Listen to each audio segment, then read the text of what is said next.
محکم و مصممم، با قلم مسلحم، جلوم حتی قوی ترین و مثل مجسمن. خون سرد و آرومم، پوزخند و دارومن، جلوم حتی کاخشن، توی لحظه وارونن. وقتی همه داورن، همه مثل آهنن، زنگشو میزنم تا میمونم رو باورم. دنیا به هم پشت کرد، دستاشم مشت کرد، روح منو کشتن اما دلم روش کرد. وایساده جلوم با استراب و ترس و واهمه، جفت چشام براش مثل یه رعد و برق ساقه. توی جنگ با تو فرعونم و اینجا قاهره، نمیذارم زنده بری از تو این مسابقه. حتی توی فکرتم تو باختی به من، فکر کنی بهم بدل میشه شادیت به غم. زمزمه میکنم زیر لب تو لحظه هام، تا نفس آخره تو بازی به جنگ. چاشنی من ساعته، منم بمب ساعتی، از زمان بچگی نبودم توی راحتی. روزگار پاپتی منو کشید تو مشکلام، اما پا شدم و مش زدم تو فک عقده هام. چاشنی من ساعته، منم بمب ساعتی، از زمان بچگی نبودم توی راحتی. روزگار پاپتی منو کشید تو مشکلام،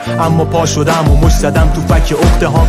نیومدم ببازم، اومدم که بتازم، حالا روزگاره که باید برقصه بسازم. باید فقط بگازم، شک بدم برازم، رپو ازم بگیرم من درست مثل جنازم. زنگ زدم به روان پزشک دکتر رسید، بیتو گذاشتم و گفت که قلدره چه بیتی. پرسیدن ازش که حال من چطور، گفت نابود کننده تر از فسفر سفید.